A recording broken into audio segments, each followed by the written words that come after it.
थी जो असल चीजों और सपनों की दुनिया के बीच एक ब्रिज था। ये ब्रिज उन्हें उनकी कल्पनाओं की दुनिया में ले जाता था। जो असल चीजों और सपनों की दुनिया के बीच एक ब्रिज था। यह ब्रिज उन्हें उनकी कल्पनाओं की दुनिया में ले जाता था। एक खोज भरे सफर के लिए स्टेज सेट था, जहां हर कदम एक नई खोज की ओर ले जाता था। एक ऐसे हीरो के लिए तैयार जिसका दिल बड़ा हो और जिसके पास विजन हो।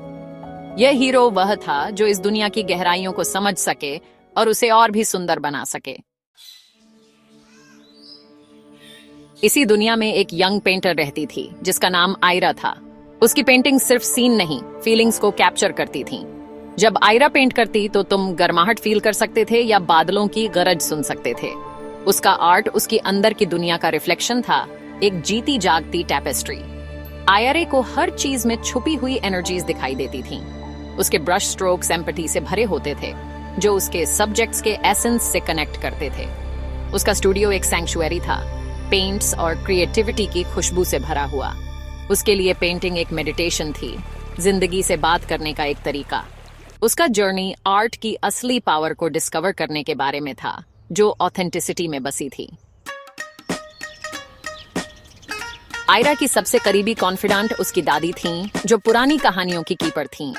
एक शाम उन्होंने एक ऐसा सीक्रेट खोला जिससे आयरा की लाइफ बदल जाने वाली थी। उन्होंने नक्षत्रों का नागार, द सिटी ऑफ कॉन्स्टेलेशंस के बारे में बताया। ये शहर जो तारों के बीच छिपा था, सारे सच्चे आर्ट का सोर्स था। शहर खतरे में था, उसकी रोशनी डिम हो रही थी, जिसका असर नीचे की दुनिया पर पड़ रहा था। आयरा का यूनिक आर्ट ही उस शहर की रोशनी को फिर से जगाने की थी। उसकी दादी ने उसे एक पुराना तारे के शेप का एम्यूलेट गिफ्ट किया। आयरा को इस डेस्टिनी का वजन महसूस हुआ, एक पुकार जो उसके अंदर गूंज रही थी। उसे उस आसमानी शहर की रोशनी लौटाने के लिए चुना गया था। एमुलेट हाथ में लेकर आयरा अपने जर्नी पर निकल पड़ी। ये रास्ता जितना फिजिकल ट्रैवल का था, उतना ही स्पिरिट का जर्नी भी था। वो धुंध से ढके पहाड़ों पर चढ़ी, जिनकी चोटियां बादलों में गायब हो जाती थीं। इस जर्नी ने उसके रिजॉल्व और करेज को टेस्ट किया। उसने बातें करते जंगलों को पार किया और चमकती नदियों को भी। धरती और आसमान के बीच की बाउंड्री धुंधली होने लगी। तारे और बड़े और चमकदार होते गए, जैसे उसका स्वागत कर रहे हों। आखिरकार वो एक छिपी हुई ऊंची चट्टान पर पहुंची। चांदनी और तारों की धूल से बना एक ब्रिज उसे नक्षत्रों का नगार तक ले गया। शहर एक धीमी रिदम में धड़क रहा था, जैसे ब्रह्मांड की हार्ट बीट हो। जैसे ही आयरे शहर के पास पहुंची, उसकी खूबसूरती में एक दुख नजर आया। रोशनियां फीकी थीं, थके हुए अंगारों की तरह टिमटिमा रही थीं।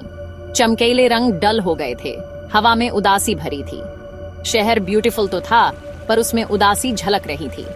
वहां की शांति बेचैन करने वाली थी, जैसे खोई हुई इंस्पिरेशन की कहानी कह रही हो। आयरा शहर में घूमी, उसकी निराशा को महसूस करते हुए। तारे धुंधले दिख रहे थे, मैजिक सोया हुआ था। नक्षत्रों का नगार मुरझा रहा था, उसकी स्पिरिट धीमी पड़ रही थी।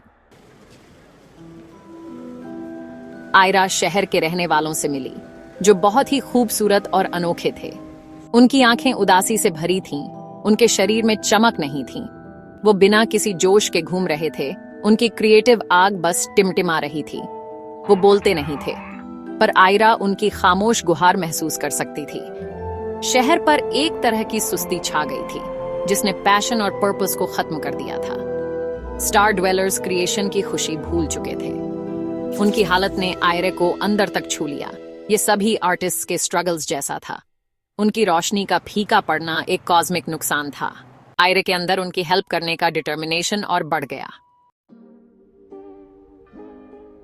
ईरा जानती थी कि शहर को बचाने के लिए वो सिर्फ एक सुंदर पिक्चर पेंट नहीं कर सकती थी। उसे कुछ ऐसा क्रिएट करना था जो लोगों के दिलों को छू सके, जो उनकी आत्मा को झकझोर सके। उसे समझ में आ गया था कि कला केवल बाहरी सुंदरता के बारे में नहीं है, बल्कि यह एक गहरी आंतरिक यात्रा है। उसे रियलाइज हुआ कि सच्चा आर्ट ऑनेस्टी, इमोशन और कनेक्शन के बारे में होता है। यह उन भावनाओं को व्यक्त करने का एक माध्यम है जो शब्दों में नहीं कही जा सकती। यह एक ऐसा पुल है जो दिलों को जोड़ता है। वो एक शांत कोने में चली गई, अपनी दादी की बातों पर सोचते हुए। उसकी दादी ने हमेशा कहा था कि सच्ची कला वह है जो दिल से आती है, जो आत्मा की गहराइयों से निकलती है। सच्चा आर्ट अंदर की सच्चाई को दिखाने, अपनी सोल का एक हिस्सा शेयर करने के बारे में था। यह एक ऐसा माध्यम था जिससे वह अपनी भावनाओं को व्यक्त कर सकती थी। एक नई क्लैरिटी के साथ आयरा ने अपनी फीलिंग्स को पेंट किया। उसने अपने दिल की गहराइयों से रंगों को चुना और उन्हें कैनवस पर उतारा। उसके रंग सच्चे इमोशन से भरे थे, उसके स्ट्रोक्स में स्पिरिट थी। हर ब्रश स्ट्रोक में उसकी आत्मा की एक झलक थी। उसके कैनवस से एक हल्की रोशनी निकल रही थी जो वार्म और इनवाइटिंग थी। ये रोशनी उसकी आत्मा की सच्चाई को दर्शा रही थी। स्टार ड्वेलर्स को उसमें अपने दुख और उम्मीदों का रिफ्लेक्शन दिखा। उन्होंने उस पेंटिंग में अपनी कहानियों को देखा। पहली बार उनकी आंखों में पहचान की एक स्पार्क दिखी। उन्होंने महसूस किया कि वे अकेले नहीं हैं। आयरा अपनी सोल शेयर कर रही थी, उन्हें उनकी अपनी सोल की याद दिला रही थी। उसकी कला ने उन्हें एकजुट किया, उन्हें एक नई उम्मीद दी। आयरा के आर्ट से इंस्पायर होकर स्टार ड्वेलर्स समझने लगे कि आर्ट सिर्फ एक हॉबी नहीं था, बल्कि एक नेसेसिटी थी। सच्चा आर्ट अपने दिल की यूनिक सच्चाई को एक्सप्रेस करने के बारे में था। यह एक ऐसा माध्यम था जिससे लोग अपनी डीपेस्ट इमोशंस को व्यक्त कर सकते थे। आयरा का आर्ट एक कैटलिस्ट था, भूली हुई खुशी की याद दिलाने वाला। उसकी कला ने लोगों को उनके अंदर छुपी हुई खुशियों को फिर से खोजने में मदद की। उसने अपनी सोल से क्रिएट करना जारी रखकर उन्हें एनकरेज किया। उसकी डेडिकेशन ने दूसरों को भी अपने पैशन को फॉलो करने के लिए प्रेरित किया। स्टार ड्वेलर्स ने अपने अंदर एक हलचल महसूस की। वे अपने अंदर एक नई ऊर्जा और उत्साह का अनुभव करने लगे।